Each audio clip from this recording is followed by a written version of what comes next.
Hey everybody, thanks for tuning in to another episode of Atomy Brainwaves, our podcast on education for educators. Brainwaves is produced by our wonderful team here at Atomy. What is Atomy? It's an online teaching and learning platform for secondary education. We provide engaging, curriculum-specific video and text lessons for over 190 subjects, as well as matching quizzes and exam practice that can be used for both learning and formative assessment. We also provide powerful analytics that can help teachers diagnose how their students are progressing and zero in on who might need a little bit of extra help. Our goal is to help make life easier for our teachers, give them more time to work on the most important things, and ultimately help to generate better outcomes. If you want to find out more about Atomy, head over to our main site at getatomy.com and feel free to try it out for free. Today, I had the pleasure of speaking with Karl Pupé, author of The Action Hero Teacher, Classroom Management Made Simple. We broke down the spectrum of behaviour issues teachers face in the classroom, as well as the right and wrong strategies to manage them, and discussed the unique behaviour management challenges posed by the current global pandemic. If that sounds good to you, feel free to subscribe to us on Spotify, Apple Podcasts, or wherever you like to do your listening, and we'll never say no to a quick 5-star review. In the meantime, give this a listen and I hope you enjoy.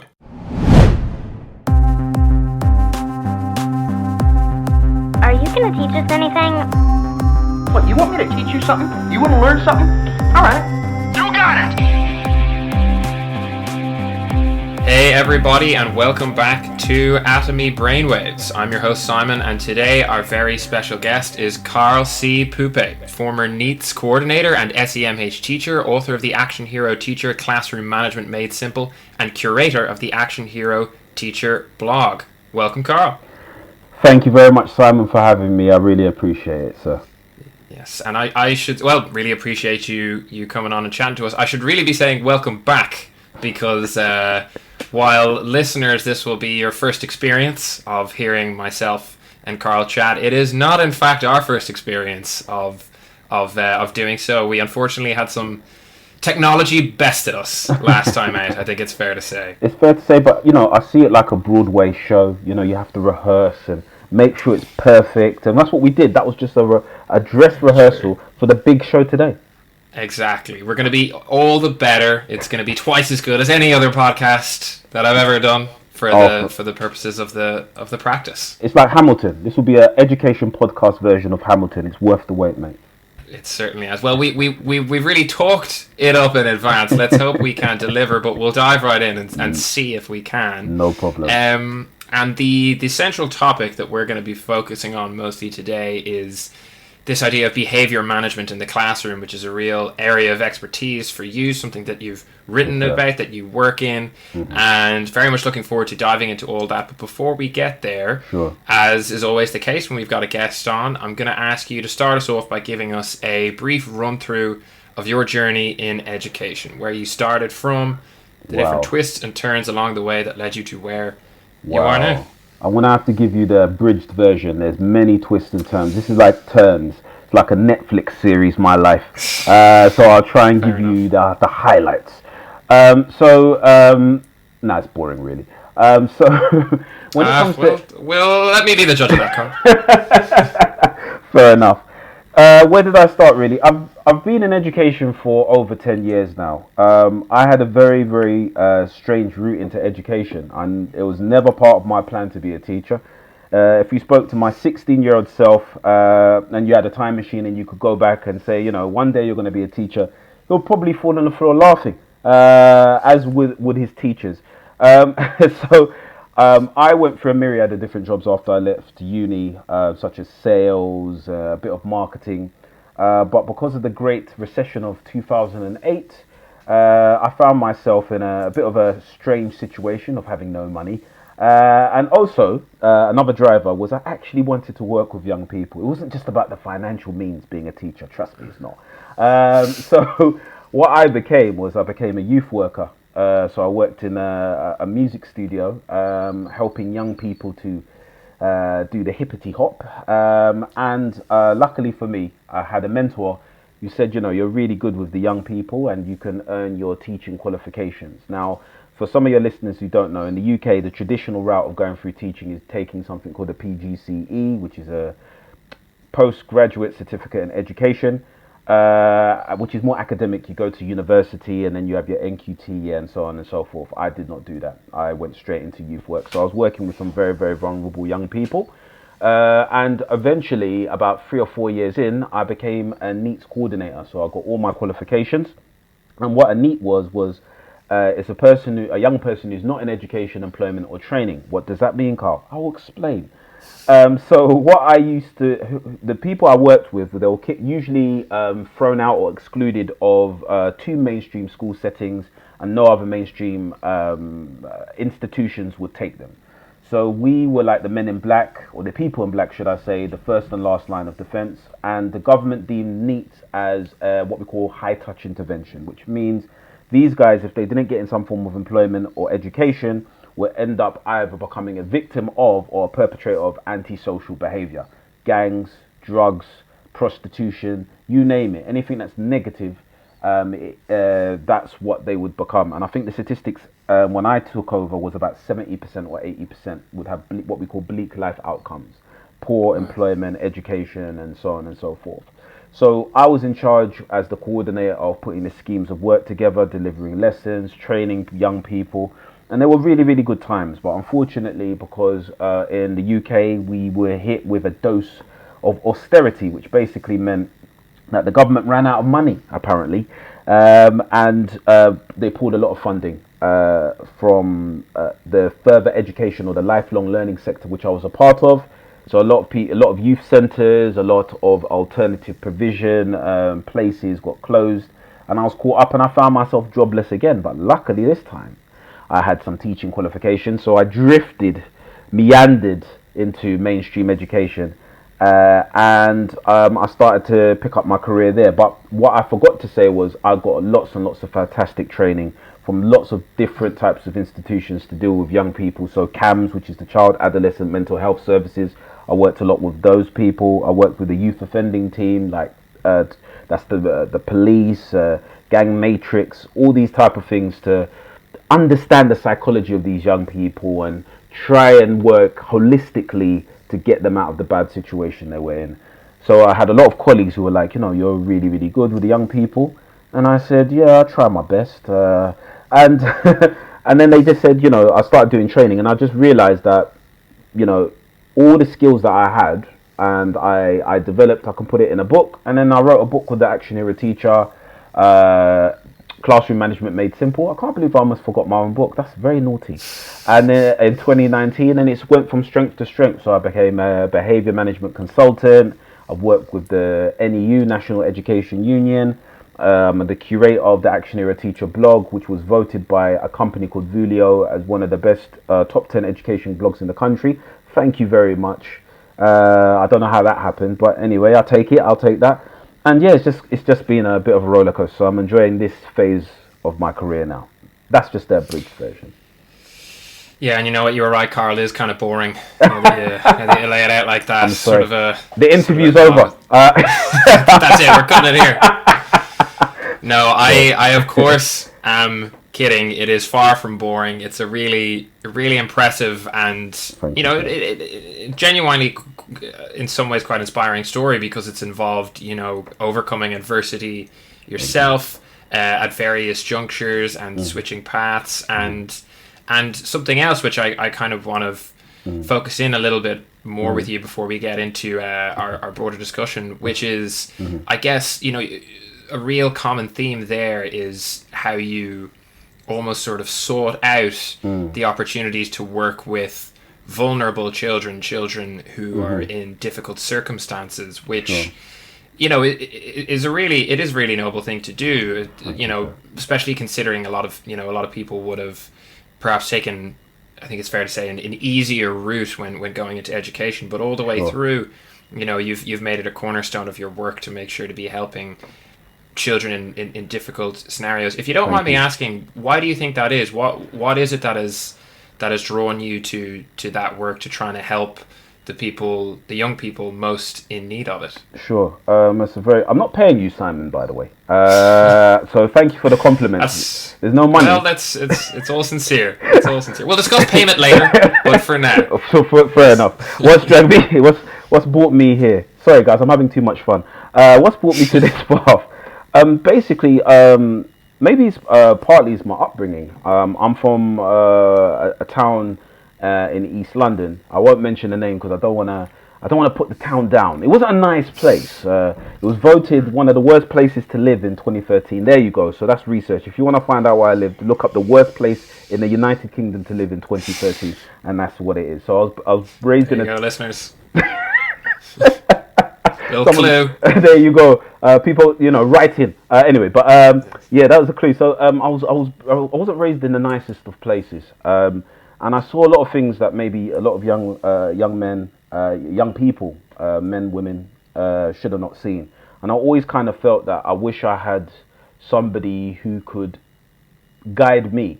And some of the lessons that I've learned, I've come from the school of hard knocks. I wish I got less knocks. I wish somebody just said, don't go down that road. And I think that's what's always motivated me, is to be very real, very honest, and try and help the young people in my care the way that I wish somebody helped me. And I think that's always been my strong motivator. And I kind of, I really enjoy it. It's been a life-affirming choice for me. So yeah, that's my main motivation, I think. Well, I promise, I swear that you're not paying me to say this, but genuinely and truly, I genuinely do believe it's really impressive how you've managed to take that, those difficult experiences and turn them into positive change for others in your career.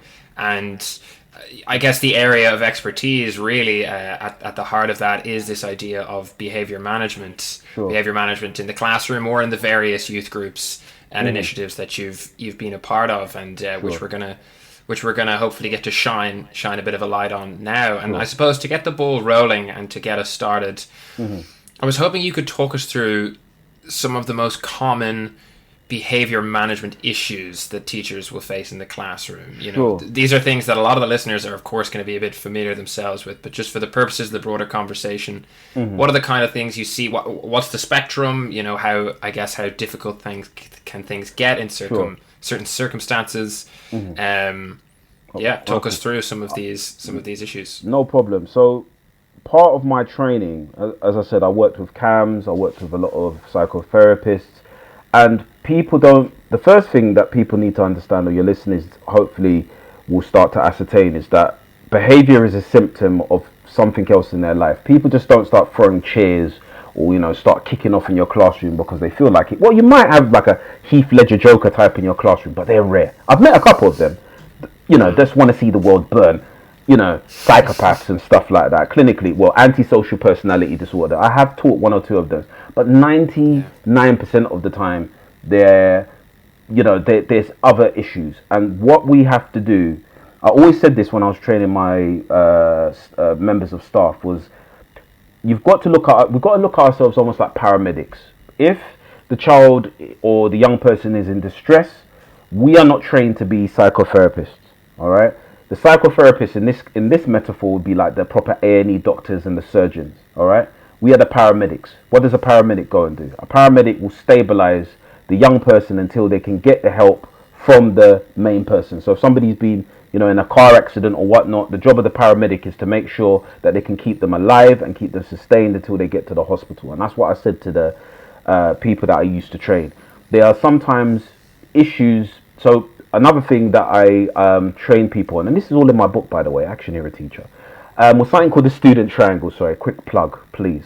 Don't get me in trouble here. If you're walking listening to this podcast, swing by a bookshop. There you go. Or Amazon Prime. You'll get it the next day. You can do that on your phone. You can do that.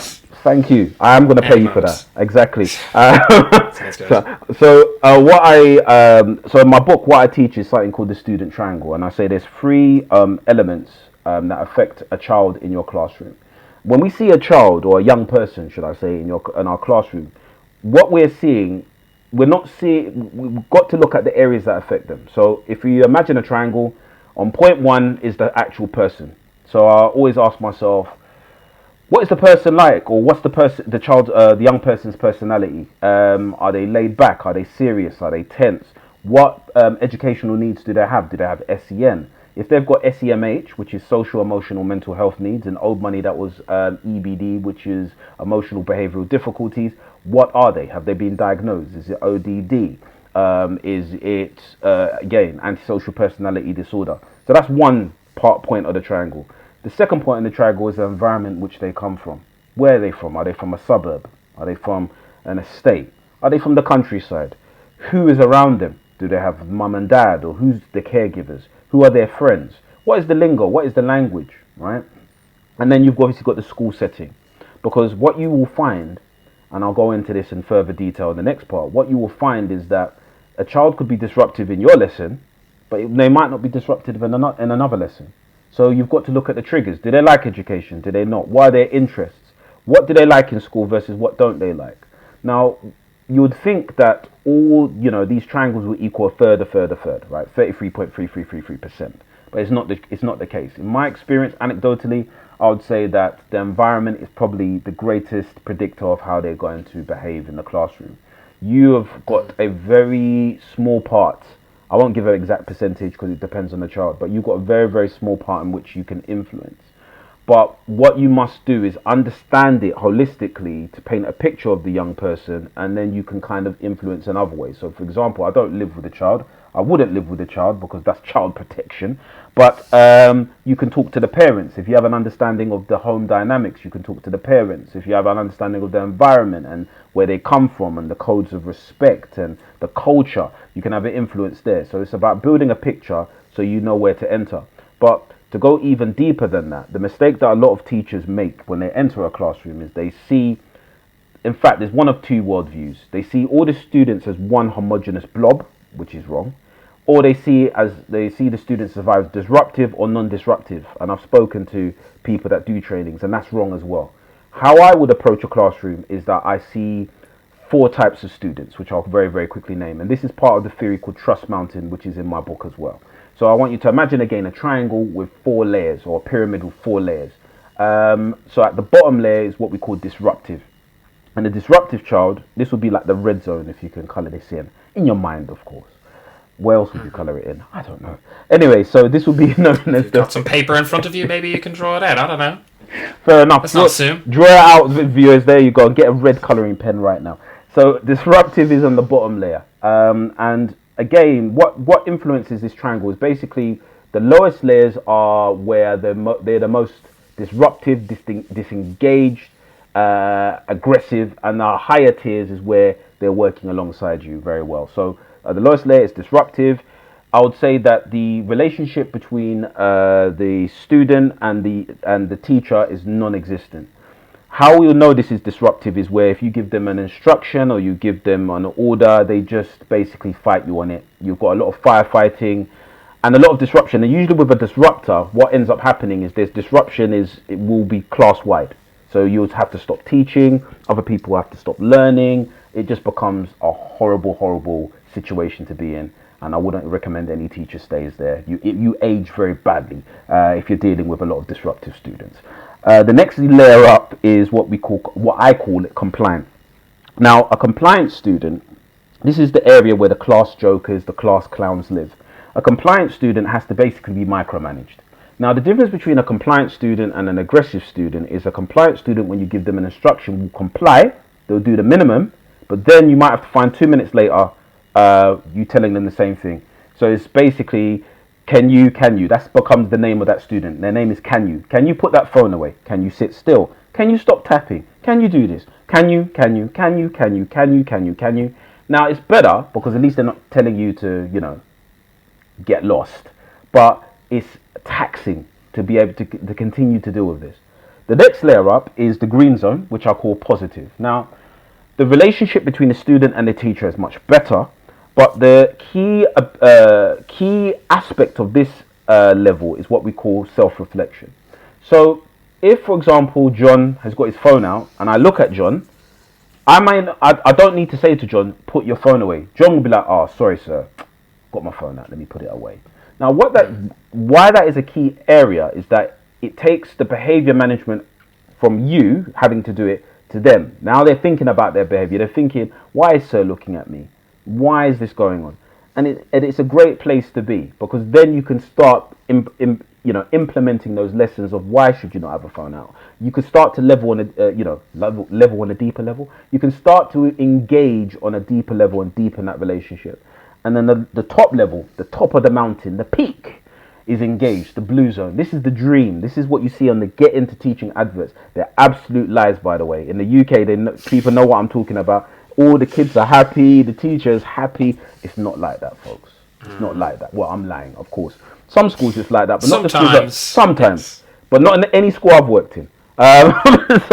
Engaged. Now, the beauty of this is that the behavior management is being taken off your hands. They're self-motivated, they're engaged, there's minimal disruption. And what you'll find with an engaged child, the key point is, if somebody else is being disruptive, they're the type to say, can you be quiet? Sir or miss is talking. I want to get on with the lesson. In fact, they will take on a lot more leadership. They'll take on, they have a lot more initiative. And that's a beautiful place to be. Now, what I say to people when I train them is, from what I've seen, you're not going to have a class completely full of disruptive students or compliant. There'll be always a mixture of each one. And I can't promise you and say I'm going to turn every single student from disruptive to engaged. That's out of my power, above my pay grade. But what I say to teachers is that through what you do as a teacher, you can take them up one level. If you can take each child up one level, your life becomes easier. If you can get that disruptive, moody so-and-so to at least comply with your instructions, your life becomes easier. Get that compliant to be positive and reflect, life becomes easier. Get that positive kid who can self-reflect to become engaged, you have a completely different classroom.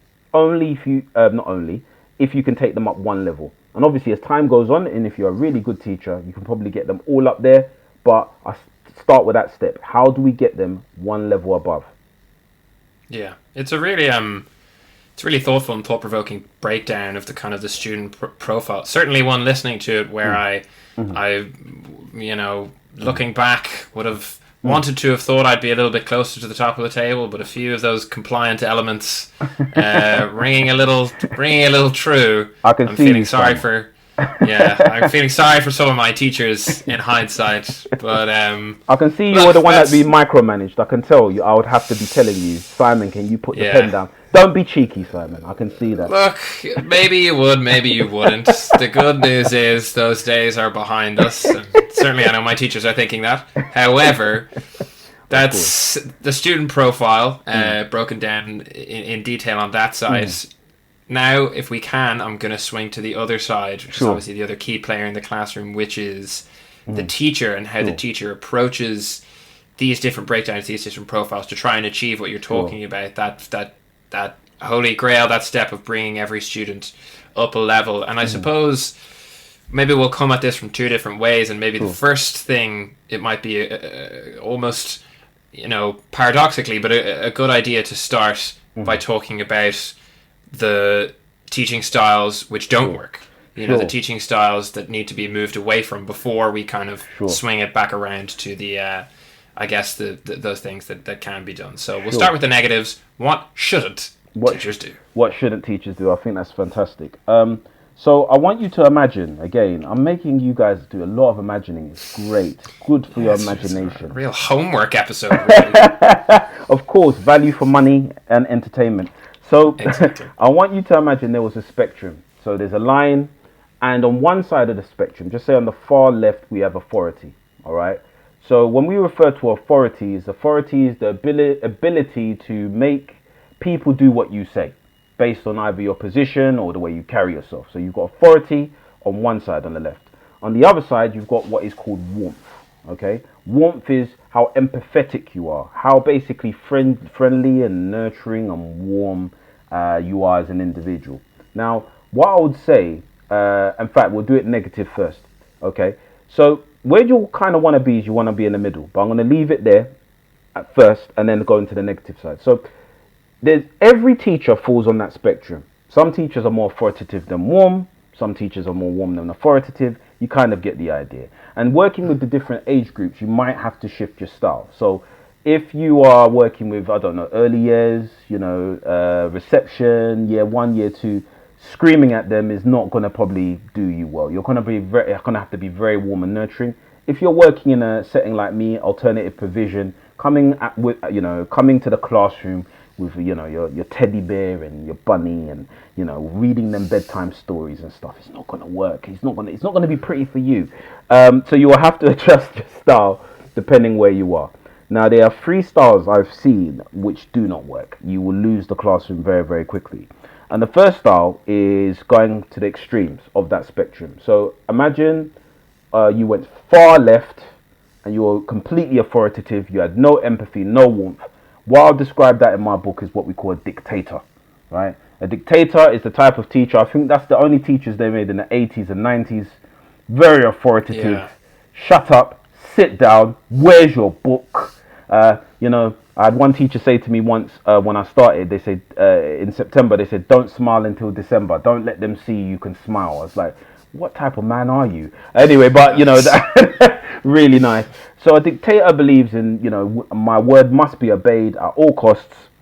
I don't want to be friendly. I don't want to do any relationships, have any form of student-teacher relationship. I just want to give them the work. They do the work. We go home. Everybody's happy. Now, the problem with that is, imagine again, going back to the student triangle. What you'll find is that it's a very polarizing style. You'll get the compliants who are already on the fence as it is, siding with disruptors. Disruptors will probably be kicking off more. It will become a very volcanic, disruptive classroom. The disruptors will probably be kicking off to get sent out of the class because, having someone shouting at you or being rude to you is not going to work. Then you've got what will happen at the top with the engaged and the positive students. They'll become just disengaged. They'll give up because they'll feel that we're not being acknowledged for what we're doing, which is good. We're getting shouted at, and you just see them all drop down the mountain. They'll just be sliding down the mountain, not in a nice way, not like skiing, like more of a mudslide type of action there. It wouldn't be very, very, very good. Okay, it just tends to rub up people the wrong way, and it's not good for your health as well, screaming and shouting at people. And surprisingly, I still see that in schools now. Now, if you swing to so that's the dictator, that's no good. If you swing to the far right, where you're completely warm, I call that a doormat. So if you're completely warm but you have no authority whatsoever, now you might think, oh, but ain't being completely warm good? Yes. So what you might find when you come into the classroom, you're smiling, you're warm, everything is going well. You'll see a little blip. So you might see the disruptors going, okay, let's see what this teacher is about. They might go up a bit and become more compliant, and so on and so forth. But this is the danger. When there's an infraction in the class, when an incident takes place, another kid's punched another kid, or, they're not doing the work. Now, a doormat has no authority. The doormat is like, oh, just leave Johnny. Johnny's fine. He's flipping a table. He's setting fire to people, but that's okay. Let little Johnny. He's having one of those days. Now, what ends up happening is, again, it starts to polarize. The disruptive students will look at that teacher and say, we can take control of this classroom. It becomes like a insurrection. So the teacher will say, stop doing that. They won't listen, and they'll start holding court and asserting their authority. Then you will have the compliants that are seeing that the disruptive students are being rewarded for that behavior. They will start just messing around, and then they'll just lose control. It's a very stressful situation. Then, you've got your engaged and your positive and your engaged students will feel unsafe. They'll feel that, wow, Johnny who flipped a table at me, there's nothing that's happened. I don't feel good in this classroom. And that's a bit of a key issue. You need to have enough authority to be able to assert yourself and say, look, that's no good. There's a boundary here.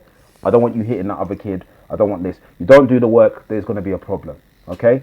So that's the doormat. And the last style is what we call the yo-yo, who flips between a dictator and a doormat in a short space of time. You might be thinking, how is that possible? I call it being strong on the wrong things. And in reality, what this means is this. You might have a classroom where you've got Johnny, the table flipper, flipping tables, punching people, but that teacher will ignore them.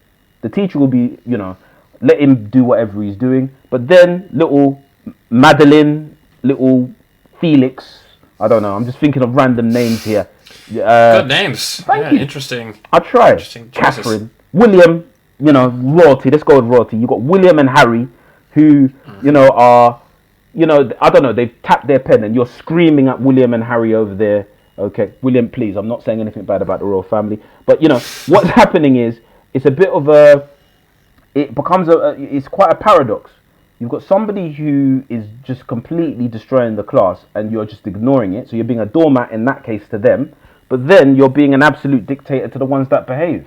And that's an awful situation. I think out of all of them, that's the worst place to be in, because there's no rule, there's no boundary, there's no settings. It's like the wild, wild west. And some teachers might think, oh, because Johnny the table flipper, I can't reach him, I'm not going to bother with him. You're actually losing the rest of the class as well, because it becomes an unsafe environment. And those are the 3 teaching styles I'd say you must avoid. Now, going back, so you asked, what are the ones to avoid? What is a good one? Those are the bad ones. What's the good one? Ticked off the negatives, but fear not. We're now gonna. I could be wrong, but I feel like we're coming around to the positive. What a more positive picture might look like. You are absolutely right, Simon. What a more positive picture looks like is what I call a leader. Now, a good leader, and this is not only in terms of teaching. I would say that's in terms of anything. A good leader has to be, yes, authoritative. And when we talk about authority, people think authority, is a dirty word, like a power. So if I said somebody is authoritative, or think of a leader who's authoritative, you'd say Adolf Hitler, you'd say Vladimir Putin, Slobodan Milosevic, real lovely guys from history. But authority, if you look in the dictionary, doesn't only mean getting people to do what you say. There's things. So in my book, again, I split authority into 2 parts. You've got what we call positional authority, which is basically your title, the rank that you hold. So, for example, a head teacher has more authority than a normal teacher, okay? But that's not the complete key to authority. You've also got something called moral authority. So you've got positional authority, then moral authority. And moral authority is more internal. It's not a rank, it's how you behave, it's how you act. And sometimes what you will find is that somebody's moral authority is more superior than their positional authority. If you look through history of people that had strong moral authority, you could name Martin Luther King, who was just a preacher of a church in the South, in Atlanta, but he, through his vision and his speaking and the way that he carried himself, managed to change the destiny of not only America but the entire world. You can look at somebody like Mahatma Gandhi, who again was an activist and again through non-violent actions led India to independence. You could look at somebody in modern times like Greta Thunberg, I believe. Yes, the climate change activist. She's literally, I think she's 17 now. She's a schoolgirl, but because of her, again, passion and her conviction about the environment, she got to speak to the world leaders in the UN, and frankly, she told them off. She gave them a real bad telling off. And, Donald Trump was like, she's just a schoolgirl, but he didn't understand that because of her stance, her conviction, and the way that she articulates her beliefs, she had a lot of support from people like Leonardo DiCaprio all the way to Extinction Rebellion. So what I say to teachers is, because some teachers feel guilty, I don't want to be authoritative. When you think of authority, think of moral authority, or think of authority like a doctor of subject knowledge. You say somebody is an authority with their subject knowledge, all right? So you've got a mixture of authority and holding that authority, and then you've got a mixture of empathy, emotional intelligence. So when we talk about empathy, people think like, you're going to sit and cry with them. No, you need some emotional intelligence. What is appropriate? What is not appropriate?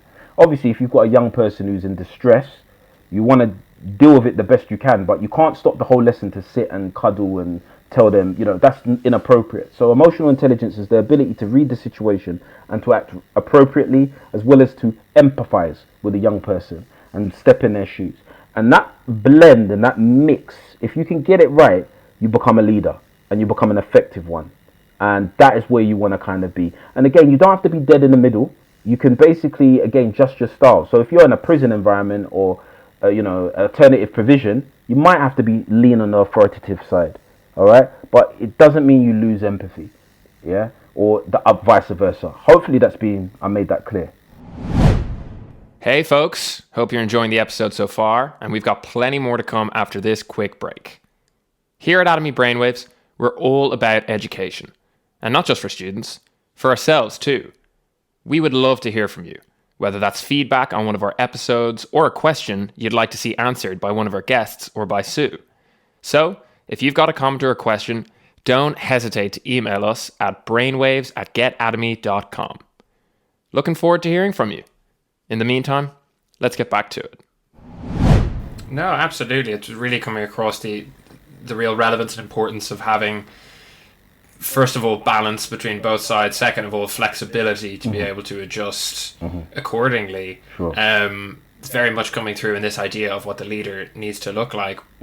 If I might, I'm going to ask you to expand upon that a little through maybe some examples of what this ideal, this leading teacher looks like in the classroom. Now, these can be examples from your own experience, stories you've heard from others, or they can even just be hypothetical. Bring our friends Johnny, Madeline, Felix, William, and Harry back into the mix to demonstrate the point. But wherever you want to pull the sources from, just what are some classic instances of behavior management issues that might be faced by a teacher, and how a teacher who's finding that right mix of authority and warmth handles these issues? Sure. I'm going to take our Range Rover. I'm going to go off the beaten path. I'm not going to give you what you want, Simon. I'm going to be a bit of a disruptor here. You're going rogue. I'm going rogue. But what I'm going to do, I'm going to give you, because again, the book's called The Action Hero Teacher. I'm going to give you some very well-known examples of who I would feel in a superhero world would be these individuals. Now, for me, I think one of the greatest examples, and I'll add some teaching stuff in there, but I always say in my training, I think one of the greatest examples of what a leader should look like is, if you think of the Marvel Cinematic Universe, Captain America. Now, let me break it down. Captain America, he's a good man. Captain America, if you look at him in terms of power, is probably one of the weaker Avengers. He's not as smart or as rich as Tony Stark.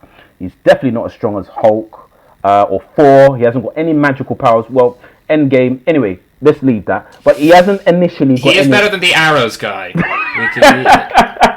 Hawkeye, yeah, I don't know. We gotta accept that. But I take your point. He's not the weakest. He's not the strongest. He's not the weakest. He's not the strongest. But what makes Captain America so special, and why they all seem to fall in line and trust his decisions, is a couple of things which I think is very powerful. His conviction to see a mission through. It's not only his conviction, so he has got that authority and say we've got to see the mission through, but he's also got that empathy, that warmth. He takes the Avengers, individually. You see it through the films. He takes the Avengers individually and talks to them, tries to guide them. Even in Civil War, him and Iron Man had a big falling out, famously. But, he left the door open to try and reconcile with them. He was, entirely devoted to the cause, and the reason why I think the Avengers followed him was they knew that he would stake everything on the mission and saving every single person that he could. He had a very, very, very high moral authority, which bent the Avengers towards his vision, okay? And he was willing to stand up for what is right. Now, why I say how would that show up in a classroom is a person I always say to people this: if you think of your favorite teacher, okay, you often, think of, all, through your life, who your favorite teacher is. 80% of the time or 90% of the time, when I ask this in a training, they say it's the teacher that made them feel good. They would say that Mr. Smith made me feel like I could do the subject, or Mr. Smith believed in me, he guided me, he spoke to me. Only 20% of the time people say, Mr. Smith taught me how to do a quadratic equation and I was very happy with it. I don't seem to hear that a lot, all right? What I hear more often than not is how they made me feel. And it goes back to, if you're going to get anything from this podcast, guys, this is my saying, right? No one cares how much you know until they know how much you care. Apparently, Eleanor Roosevelt, Franklin Roosevelt's wife, said that, okay? You could be the absolute genius in physics. You could be Albert Einstein's great-grandson and know everything that he knows. You could be Pablo Picasso. But if people feel you don't have a relationship with them, if you don't get that buy-in from them, they won't care what you do. All right? So sometimes showing up as that leader will mean, yes, building that relationship, having that empathy, but also checking that young person when they're wrong and saying, look, what you've done here is wrong. Okay? And it's creating that boundary. That's what leadership is about, okay? Leading them to that destination. So a great leader will set the boundaries. So again, I have to use a football analogy here. I'm an Arsenal fan. Mikel Arteta, okay? Another example of who I would think is a great leader. Because what he's done is he's created a very positive environment around Arsenal. At this time of the recording, he beat Man United the other day, which I'm happy about, away. But what impressed me about him was there's a couple of things. Number one, he can communicate very, very well. He emphasize caring about the players. I love when he came in the press conference and he said, I need to understand the heart of the players. What makes them tick? I'm not here to teach them how to kick a ball. I'm here to get them to work as a team. But I can't do that unless I understand what makes them tick. But on the other side, what's showing his authority, he said there's some non-negotiables. He said, from very early, these are the things I expect. I expect you to work hard. I expect you to do this. I expect you to do that, to be committed, to fight for each other. And players that have not done that, the Mesut Ozils, how can I forget his name? He went to Hertha Berlin. Guendouzi, that's the one. They broke that and they were dealt with. There was a sanction. And remember, he's a new manager as well. So this can apply for a new teacher. People are saying, how's he going to deal with the big egos in the team? And, he's still quite young. At the time of recording, he's about 38. But he showed his authority. He said, I set these rules out. You have not followed them. I will let you back in the team if you follow these things. But if you're not, then there's no space on the boat. I love what he said. If you want to jump on the boat, you can jump on the boat. If you don't, you stay out. And he's made some very big calls. The fact that he's had star players like Aubameyang stay and so on and so forth. And that is a great leader. That is what you want to be in a classroom. The ability to create a positive environment, but yet protect the values of everybody that is there. To have fun, but yet not be a doormat. Does that make sense? Hopefully I've illustrated this well enough using... No, it absolutely does. Some really strong examples there of the kind of behaviour and the kind of ideals that a good leader needs to institute. As a Liverpool fan, I thought maybe Klopp would have been the more obvious example. The interview's over. Joking. We were doing so well. I'm joking. I love Klopp. I wish he came to Arsenal, yes. But he's brilliant as well, and he's done exactly the same thing at Liverpool. He's shown, he's got steely determination, but he's shown real values, and I think he's brilliant for Liverpool, and that's what's made him a legend. And it's almost prophetic when you hear, when he first came to Liverpool, he goes, "I've come here, we're gonna win trophies," and people are almost laughing. But he created that, not only that environment about winning and being successful, but he also, a lot of the players say that he was more. They talk about him like he's a father figure. He's like, I could see that he cares about me as a player. I don't know how he does it, but he's so magnetic and magnanimous. And you know what? He's the ideal. Mikel Arteta is like a little Klopp, but he's the main guy. He'll get there. Yes. Well, I would very happily talk about Klopp for the rest of our time, but I suppose we should steer the ship back towards education, towards teachers, and in the spirit of that, I wanted to talk, kind of expand the nature of the discussion a little bit, because I do know that a large part of your work does involve training teachers, and something you've touched on there, training them to be these action heroes, training them to try and position themselves in that right spot between authority and warmth within the classroom. And I was hoping you could speak to us a little bit as to what that experience is like, and maybe some of the ways you help, maybe the examples you give and the strategies that you outline to teachers themselves to help them navigate through behavior management issues in their own classrooms. Sure. So I could talk about this for 3 hours. In fact, I do a lot of trainings on this, but I'll try and pick out the top tips. So what I explain to teachers is, when you are dealing with behavior, I call it in my book the good, the bad, and the ugly. There are certain strategies that you can use. So the good are strategies that you use the effect is to make the young person and yourself feel good. These are to encourage. These are to lift up. The bad are what I call minor disruptions. So if you've got someone that's talking too much, and somebody that's just being a bit annoying, but not really like posing a health and safety risk, there's strategies in there that you can use there. And the last one, the ugly, is what I call severe disruption, where everything has to stop and you have to deal with it. So what I'll try and do is I'll pick out top tips from one of those three. So the first one, one strategy I think which is really, really important is what I call the Pygmalion Effect. Okay, and the Pygmalion Effect, you can look this up. That's more homework for you guys. The Pygmalion Effect is A basically growing list of tasks for our listeners. I'm but- a teacher, man. It's just our nature Sure. to give tasks That's it. and homework. Sorry, guys. I'll stop being a teacher. You don't have to look No this need to up. apologise. No need to apologise. Oh no, you do. You do. Don't listen to him. You absolutely do. You know, of course, look this up, guys. So the Pygmalion Effect was actual a research study by a Harvard psychologist. I've forgotten his name. It's Dr. Rosenthal. Forgotten his first name, and Lenore Jacobson, who was an elementary teacher in America in the 1960s. And basically, before I tell you the results of this study, I'm going to tell you what the Pygmalion Effect is. The Pygmalion Effect is very, very simply, people tend to perform to the levels that you expect of them.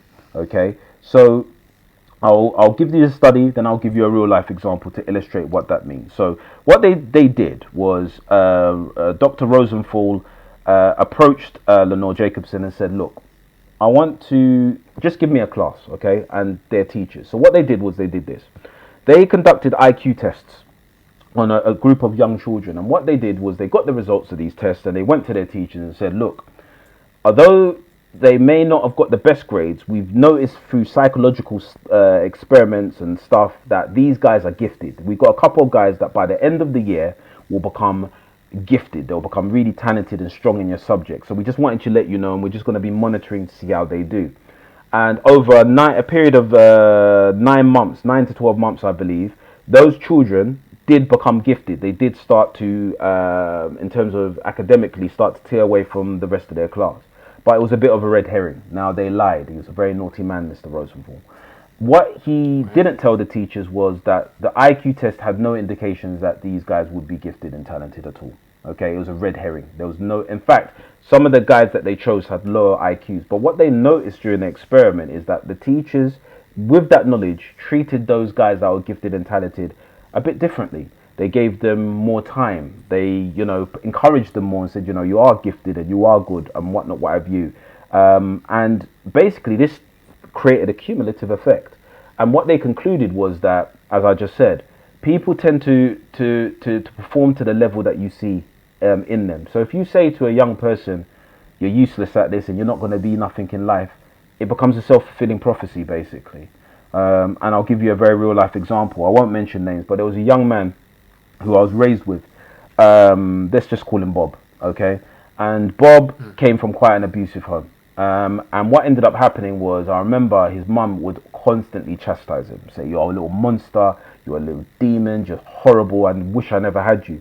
Lo and behold, 33 years later, Bob was arrested for aggravated assault, ABH, GBH. He's in prison now for a lot of horrible things. And apparently, when through the grapevine, I heard that the mother was crying in court and saying, I don't understand how he turned out this way. But I always thought in my head, if you keep on calling someone a demon and a monster and evil, look where he's gone now, because he never had that encouragement. So what I'd say to teachers is always think of the Pygmalion Effect. Cast a vision of where your student wants to be. So if you've got a child who's, I don't know, failing in your English class, rather than say, you're no good, I would say something like, you know what, you can be good. You can be a scholar. So in fact, I'll use a real life example. When I was doing my teacher training, I had a small group. In fact, before I did my teacher training, I was a TA and I was given a small group as part of my progression. These guys were the lowest in, this was primary school age, they were the lowest in all their classes. Poor behaviour. And I renamed it the scholars class, because after talking to them, they were saying, I'm not good at education, I'm not going to be any good. And I said, no, we're going to be scholars. What we do when you come into this classroom, we're going to read for 5 minutes, we'll pick books, we'll do this. And in fact, after the year I had them, I think all of them bar one passed, because I put in them, you can do this, you are a scholar, don't put yourself down. So it's all about that positive affirmations over them. Even if you've got a kid who really drives you mad, try and find one good thing, okay? And just keep on affirming it. See it as a seed that you're kind of planting. So another strategy, let me give you another one for your listeners. They can be viewing it on the computer though. They're viewing it in their mind. These images that have been created. In their mind. I love it. It's beautiful. It's wonderful. Thank you. So I'll give you another tip, and I learned this from sales. This is to deal with what I call low-level disruption. Now, what a lot of teachers do, and I think I hated sales, to be honest with you, but I think sales is one of the most precious skills that any human being can learn, because all sales is about persuasion. Okay, we are selling to each other all the time. If you say to your mate, "I want to go and watch the new Tenant film," it's a terrible film. It's complicated. Fast and Furious.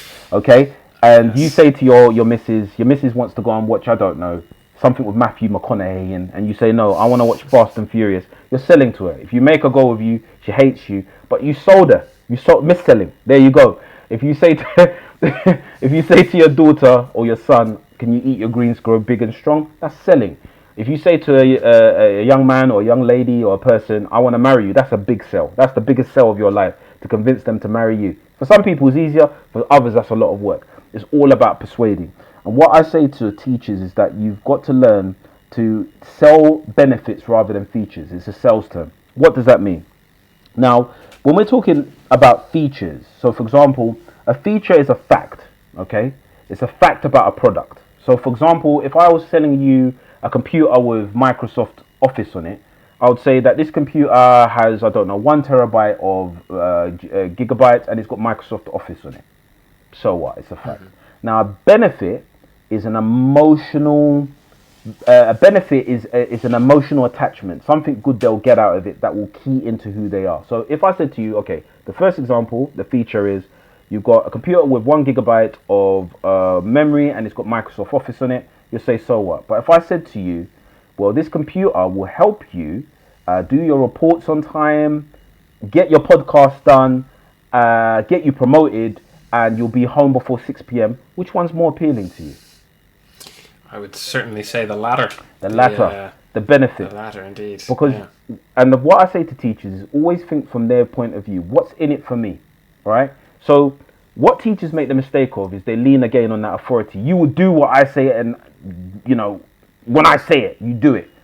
But if you don't key into your student and understand their psychology, especially when you're dealing with a disruptor, they won't care. They're just gonna, you'll kind of come up against a brick wall. I'm gonna give you a detention. So what? I don't care. I don't like you anyway. That's the problem. How you learn to deal with how you learn to speak with, to use benefits is learning what engages your students. And in a way, it's a bit of a sneaky way. You can use that to influence their behavior. So let's give an example. So if I've got a student that's not complying with me and not listening to me, I could say, all right, on Friday, you're going to have a detention after school. So what? I don't care. They carry on. But if I knew that young man was the captain of the football team and they've got a big match the following week, I will then twist it and say, okay, if you continue with this, I'm going to have to give you a detention. Now, I'm aware, speaking to Mr. Jones, who runs the football team, you've got a big match on Friday, don't you? If you get a detention, that means you miss practice, which means you're not going to be able to play in the football match. So what do you kind of want to do? That's a whole different proposition, because now it's keying into what they like. So when you're dealing with, again in the book I'll go through steps of how to construct this, but always think from their side of you. What's in it for me? So if you're coming up against a brick wall, I would go in my head, well, you would go in your head and think, okay, what do I know about these people? How can I use that? What's the emotional attachment or the benefit? All right. And then I would use that in my language to become more persuasive and to get them to kind of do what I say, to bend to my will. So it's to learn to talk on a more emotional than just saying facts. Obviously, if they're in the middle of a road, a big lorry's coming, you're not going to say, it's not going to be beneficial to you because you're going to be in hospital and your mum's going to cry. And you know what I mean? That's silly. That's just like, you know, you have to tell them, get out of the road. But if you're finding yourself feeling that you're not influential, that is probably a key here. And if you look at great politicians, if you look at people like Barack Obama, if you look at people like, I don't know, Tony Blair, they're absolute masters of this, of using your emotions to kind of convince you to do things that you may not want to kind of do in a non-sneaky way. Or it depends on your political affiliation. I'll leave that up to you to decide. Well, whatever way you think with regards to it, one can't deny the effectiveness of these strategies, and it certainly holds a lot of water to think about how teachers can use these kind of strategies, that relational aspect to implement positive changes with regards to behavior management in their classrooms. And by the way, sorry to interrupt. I did say 3, but I'll leave it at 2. I just don't want people to say Karl can't count. I knew what I was saying, but time is running out. But take those two, go to my blog. There's plenty more over there, just so that people say, he said three and I got nice. two. Well played. Well played, Carl. You've given them two, but if they want the third, they're going to have to go to the website. Alrighty. Well, the final area with regards to behavior management I'm going to ask you about quickly is, you know, we can't not acknowledge current events and what's happening in the world today with regards to the coronavirus, the pandemic that we've all been living through for some time now. And, you know, right before going on air, we were talking about how, you know, Ireland, where I am, is back in lockdown. The UK, it's a similar story. And, of course, this has had knock-on effects in the classroom, and it's affects the classroom in a variety of ways. With particular regard to behavior management, I wanted to just quickly get your thoughts on how behavior management is, you know, what kind of challenges arise in virtual classrooms or, I guess, limited classrooms with new restrictions, and what can teachers do to, I guess, overcome these new and unique challenges? Well, that's a very, very big question, and that needs a It is a big question. I did say quickly at the start, and then realised it was a big. Take your time. No crazy rush. No, it's all right. I'll be here for a couple of hours. Thank you, guys. Okay, I believe I'll give a concise an answer as possible. I believe, and I don't say it with hyperbole, that we're living through a revolutionary time. I think it's a perfect storm, to be absolutely honest, of things that are happening. We have got on one side, obviously, the coronavirus, I think, was the straw, not even the straw, I'd say the barn that broke the camel's back. But what you also had before coronavirus, especially in the UK, we've got the whole Brexit referendum and the fallout with that. You've got the ongoing march of technology and the effects of of artificial intelligence, social media. You've also got again, we spoke about politics. There's so many different factors that have come together, and it's created this perfect storm. I believe personally we are left the industrial age. I think 2020 will go down as the year that the industrial age died, and the information was truly born because of our heavy reliance on the digital economy now, on the digital network to literally keep our society going. The reason why we're able to go into lockdown the way that we've been able to do so is because we had, you know, the internet. Imagine in the 1980s that we had this pandemic then. It'll be absolute anarchy on the streets. The reason why we're even able to communicate over countries is because of the internet. And I feel that we, in the education sector, we are really far behind. The education sector is ripe for disruption, and I think I will get to your question in a second, but I'm just giving some context here. Is ripe for disruption. I mean, if I had a time machine and I took somebody from the 18th century classroom or the 19th century and I said, come with me. Now, apart from the whiteboard and the speakers, he would understand what a classroom is. You know, he would understand. He probably could teach a lesson. You know, if I gave him the textbook and so on and so forth. But what I say to people is that we're teaching 21st century kids in 18th century classrooms, and that needs to change. And one of the things that needs to change is that the didactic, very, very, very formulaic, I didn't mean for that to rhyme, by the way, but definitely the didactic lecturing style of teaching has to change. It has to change, and we need to move on to what we call more trust-based empathy. Even today, when I was teaching, there was an acknowledgement in the school that I work in that, you know, a lot of families have had a really rough time because of lockdown. A lot of young people have lost loved ones. They could have had parents who have been furloughed or even at worst made redundant. We're looking at the area I work in as one of the highest percentages of free school meals. So people are really suffering at the moment. And if you come with that same, you will do as I tell you. Imagine, you know, you have a young person whose grandma's been, you know, unfortunately passed away due to coronavirus. Their dad's not working, their mum's not working, they're not eating. And then you come along and you're like, why are you not doing your work? Do your work! Are you going to get anything out of that? Of them? Nothing. No. So we need to build more of what I call a trust-based empathy. The reason why I always wondered in myself, like, why do we listen to celebrities? So when a celebrity says vote for this person or buy this drink, you're like, you're a celebrity. In fact, some of you're not even, you're famous for being famous.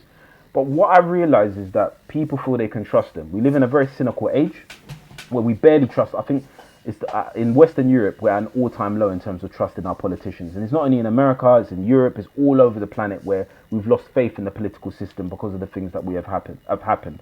So when we look at people like actors, footballers, comedians, there's a level of trust. That's why we listen to them. That's why brands use them to advertise certain things because of the way that they live their lives. And we have to acknowledge that as teachers as well. That's why we have influencers in the first place, because people feel that they can trust them.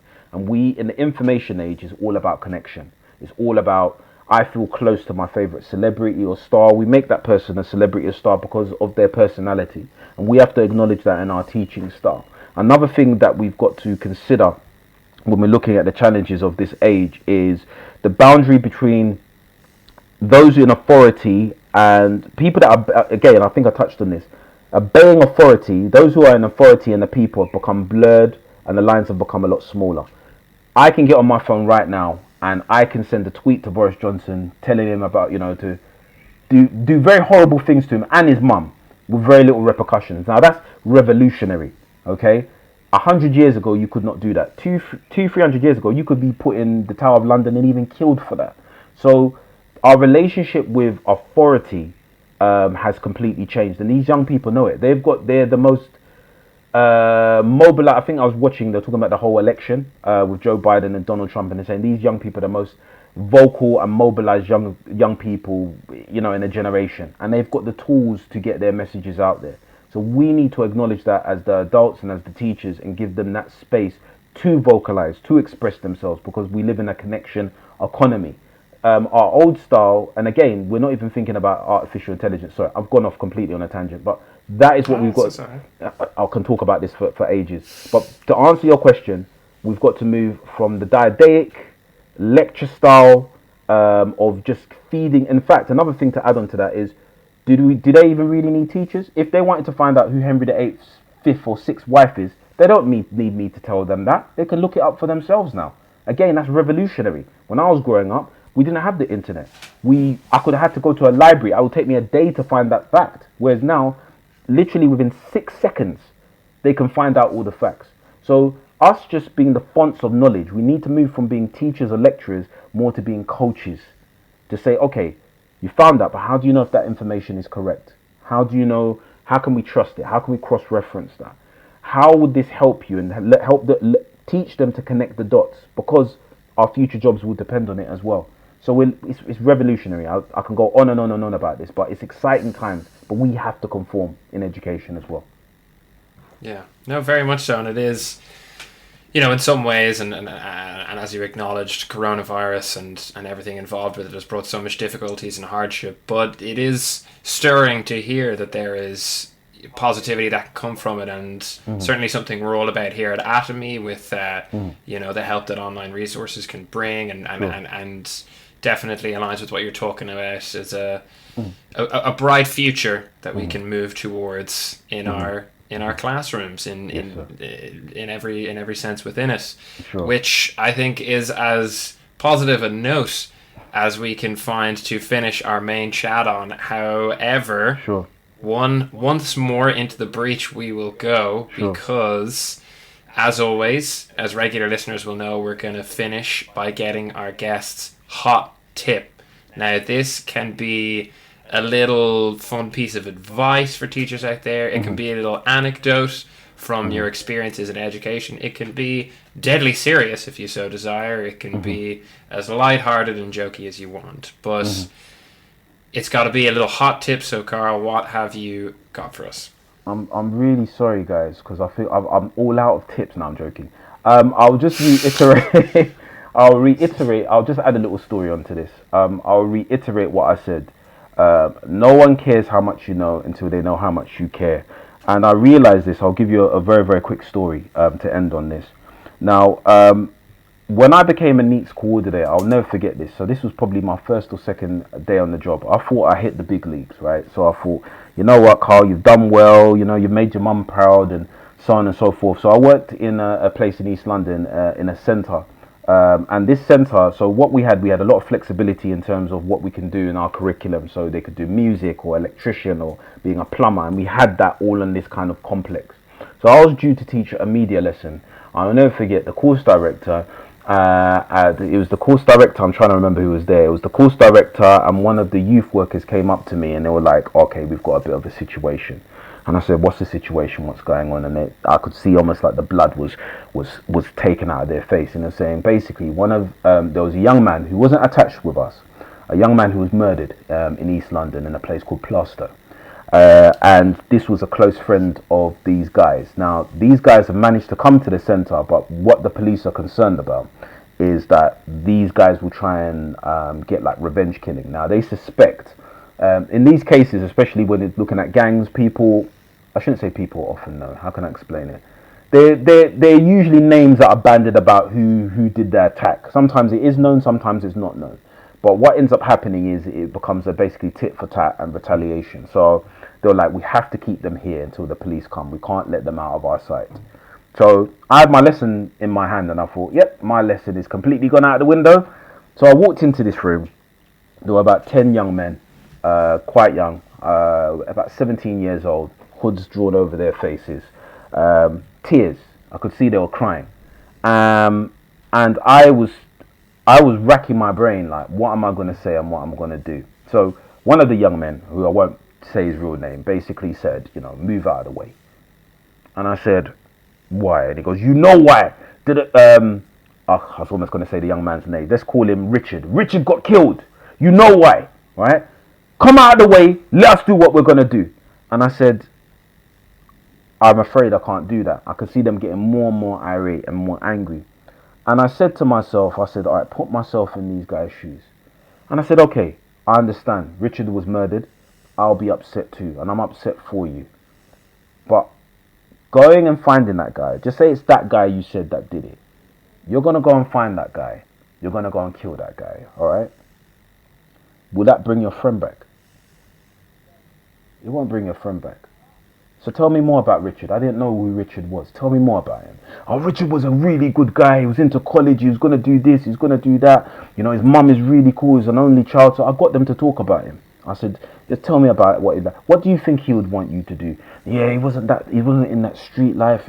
He wasn't like that. And, his mum was a nice woman. I don't think his mum would like it. And, da-da-da. So what I said to one of the youth workers, we had a music studio. I said, could you open up the music studio? I said, this is what we're going to do. The youth worker is going to make a track. I want you to put some like raps or some poetry together. And they did that, right? So I had them for about an hour and we spent the time rapping. And I said, what I want you to do is I want you to write it like you're talking to Richard. What would you want him to know? Okay? So they said, Richard, I'm going to look after your mum and whatnot. And honestly, there wasn't a dry eye in the house. So even the yacht team, so it wasn't the police, but it was like a police officer attached, they came. They heard these young men rapping and talking about how much they missed their friend. And, there wasn't a dry eye in the house. And what it stood for me was the reason why, going back to what I said, no one cares how much you know until how much you care, was if you don't key into your students and you don't try and understand things from their worldview, you're not going to be able to influence them. That situation was, the energy had to be channeled. I couldn't say, forget about your friend, let's just open the book or whatnot. We had to channel that energy. And for me, that's one of the greatest, in my teaching career, that's one of the most life-affirming instances. So always try and key into your young people. Yeah, that's what happened. Right. It's a really powerful, moving story. Thank you for sharing it. No problem. And I think no better example I can think of putting that motto, putting that maxim into action. Mm-hmm. So thank you for sharing that with us. Thank you for sharing that story, sharing your wisdom, sharing a lot of laughs on the air as well. I'm not paying you, It's been an absolute pleasure. Thank you for having me. I'm not paying you, likewise, but I certainly feel as if I should for getting. I'll send you my address. Yeah, I'll get my people to talk to your people. All right. We'll figure something out. Listen, Karl, thank you so much for coming on. It has been an absolute pleasure. Thank you, sir. To everybody listening, if you want to listen to any other episodes, you'll find them on whatever platform you're listening to this on. If you want to check us out on our main site, you can find us at getatomy.com.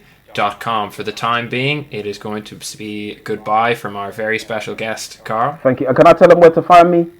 If that's all right. You absolutely can. Fire away. So if you want to find me, the best way to find me is go to www.actionheroteacher.com. It will have the book there on Amazon, the blog there. Come and find me. Say hello. I'm active on Twitter as well at Action Hero Teach. Say hello. And I'm happy. So Simon, thank you. It's been a pleasure. Thank you for your time, sir. I appreciate that. Thank you so much, everybody. You heard him. Find him online. For the time being, I'm going to say goodbye. Thank you. See you, everybody. Take care.